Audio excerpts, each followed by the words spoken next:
الحمد لله وكفى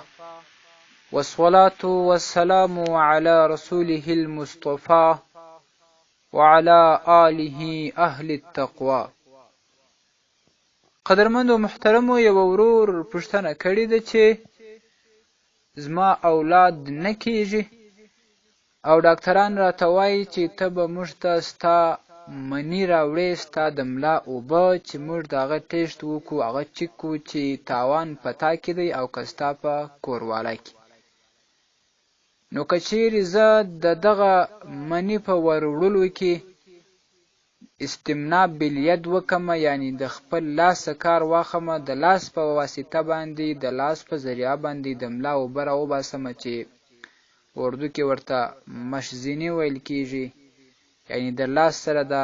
غلط کار کول، بیا د هغې په واسطه باندې اوبه رایستل د ملا.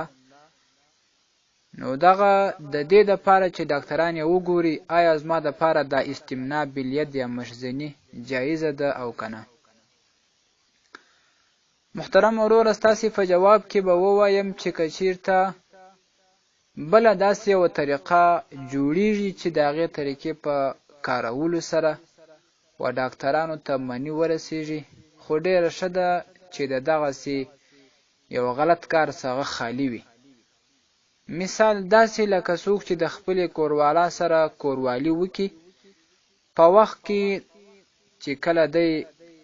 اوبه یې مثال د ملا تویېږي، هغه اوبه خارج د باندې توی کړي، نو بیا هغه اوبه ډاکټرانو ته یوسي، دغه ښه طریقه ده. خو لیکن که په هغه طریقه باندې نه کېدل،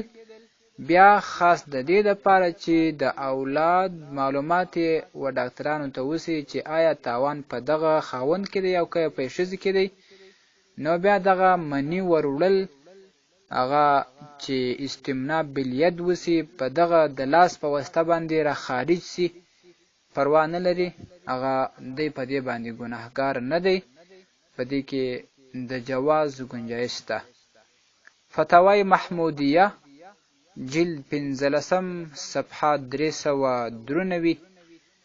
او جامع الفتاوی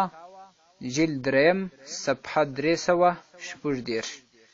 والسلام علیکم ورحمة الله وبرکاته.